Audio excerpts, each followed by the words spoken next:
आज जितने भी बीएड कॉलेज खुल रहे हैं, जितने भी तकनीकी कॉलेज खुल रहे हैं जो प्राइवेट से खुल रहे हैं, उनमें लगभग 70% माननीयों का इनडायरेक्ट इन्वेस्टमेंट है। और आप कल्पना करेंगे कि हम शिक्षा को बेहतर दिशा देंगे। आज जो भी माननीय रहे, मंचों में विनोद बाबू का नाम लेते हैं, बिरसा मुंडा का नाम लेते हैं, और सब प्राइवेटाइजेशन को बढ़ावा दे रहे हैं, सब निजीकरण को बढ़ावा दे रहे हैं, निजी अस्पताल इनका, निजी विश्वविद्यालय इनका, निजी महाविद्यालय इनका। तो ये शोभनीय नहीं है।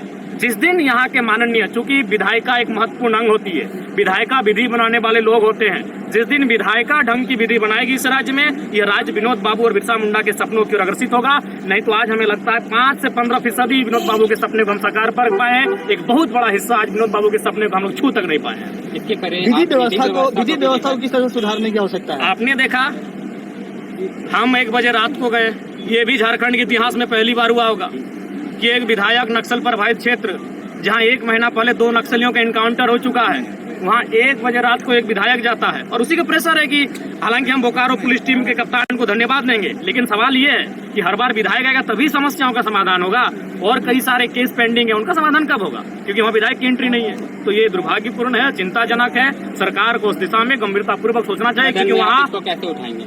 हम तो हर बार उठा रहे हैं। सदन में जनता की सुरक्षा हो, चाहे जो भी विषय है जो जनता के सरोकार से जुड़े हैं, उन विषयों को इस विधानसभा के सत्र में पूरी प्रखरता के साथ, मुखरता के साथ किसी विधायक ने उठाया है, तो बिना किसी विवाद के जरा मत होने। क्योंकि आप इस विश्वविद्यालय के छात्र भी हैं, तो सदन में यहाँ की जो प्रॉब्लम्स है वो बतौर एक छात्र रखेंगे या आपको जानकारी मैं दे दूं, मेरा जो सवाल था, विश्वविद्यालय में जो यहाँ कर्मचारी हैं आउटसोर्सिंग के माध्यम से जो कार्यरत हैं, उनका जब मेरा सवाल हुआ सदन में, तब उनका पेमेंट को बढ़ाया गया है। तो ऐसा नहीं है, विश्वविद्यालय की चिंता मुझे है, और मैं विश्वविद्यालय की चिंता एक विधायक के रूप में नहीं, वो लोग जो यहाँ काम कर रहे हैं, वो बच्चे जो यहाँ पढ़ रहे हैं, वो हमारे घर के हैं, हम उनके बीच से हैं, तो निसंदेह बिना किसी शर्त के हम उनकी चिंता करते हैं और उन विषयों को हम सदन तक लेकर जाते हैं। क्या लगता है आने वाले दिनों में हमारा ये जो विश्वविद्यालय है BBMKU, ये बड़े शहरों की तुलना में निसंदेह आज अगर आप आर्थिक दृष्टिकोण से देखा जाए तो धनबाद का कोई मुकाबला नहीं है।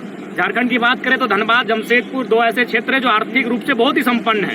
तो निसंदेह अगर सकारात्मक दिशा में अगर प्रबंधन प्रशासन अगर कार्य करे, सरकार का संरक्षण मिले, तो निसंदेह हमारा विश्वविद्यालय झारखंड का बेहतर विश्वविद्यालय बन के, हिंदुस्तान का बेहतर विश्वविद्यालय बन के सामने आएगा।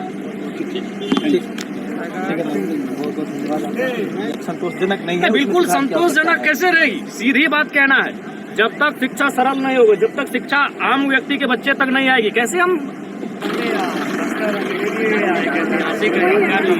हमें लगता है झारखंड के इतिहास में भी ये पहला अवसर है जब एक करंट स्टूडेंट इस राज्य का विधायक बन के महामहिम राज्यपाल और माननीय मुख्यमंत्री के साथ विश्वविद्यालय के कार्यक्रम मंच साझा कर रहा है। ये झारखंड की राजनीति नहीं, झारखंड के इतिहास का पहला अवसर है।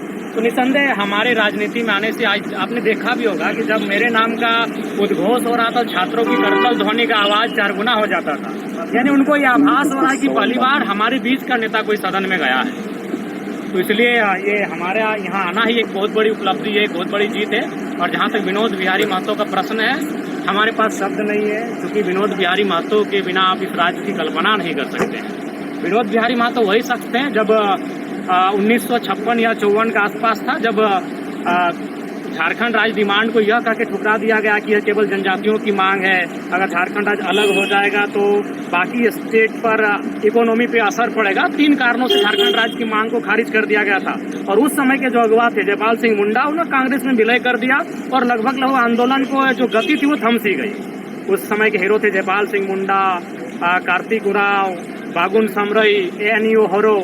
उसके बाद जो 70 का दशक शुरू हुआ, उसमें बिना किसी विवाद के उस दौर के सर्वमान्य नेता कैप्टन विनोद बिहारी महतो थे। उनका सहयोग मिला कॉमरेड AK राय और दिसम गुरु शिबू सोरेन को, और उसी संघर्ष का आज ये परिणाम है कि हमें अलग झारखंड राज्य का निर्माण हम देख पाए, अलग झारखंड राज्य हमें नसीब हुआ। और जहाँ तक शिक्षा की, ये तो आंदोलन की राजनीति की बात हुई, अगर शिक्षा की बात करें तो विनोद बिहारी महतो एकमात्र ऐसे शख्स जिनके नाम से शायद सैकड़ों संस्थान है शैक्षणिक। मुझे अभी भी उनके जो आंदोलनकारी साथी मिलते हैं वो बताते हैं कि अगर कहीं विनोद बिहारी जाते थे, क्योंकि आज की डेट में नेता धर्म के नाम पर राजनीति करते हैं, कहीं गए तो किसी मस्जिद में चंदा दिए, किसी मंदिर में चंदा दिए, लेकिन लोग कहते हैं कि विनोद बिहारी महतो जब जाते थे गांव में लोग मंदिर मस्जिद के नाम पे कि विनोद बाबू मंदिर बनाना है या फिर धार्मिक कार्यक्रम में चंदा दीजिए, वो कहते थे गाँव में स्कूल बनाओ, हम सबसे ज्यादा चंदा देंगे। तो राज्यपाल अभी बोले हैं कि उच्च शिक्षा की जो स्थिति है राज्य में वो बहुत नक्सलपुरा क्षेत्र। अगर यहाँ आपको नौकरी करनी है तो आपको 12 बजे नहीं 2 बजे रात को भी हम जहाँ बोलेंगे वहाँ ना बने, तो ट्रांसफर कर लीजिए। मैं आपके माध्यम से, मेरी किसी से कोई शिकवा गिला जाति दुश्मनी नहीं है, लेकिन अगर ये लोग कह रहे हैं कि अगर अपराध बढ़ा है तो मैं पुलिस कप्तान से स्पष्ट कहना चाहूंगा कि आप लोग विराम लगाए, और नहीं तो ऐसे जिला में आके कोई फायदा नहीं। बिल्कुल, तो इस तरह से अभी जयराम महतो ने चुनौती दी है प्रशासन को और कहा है कि अगर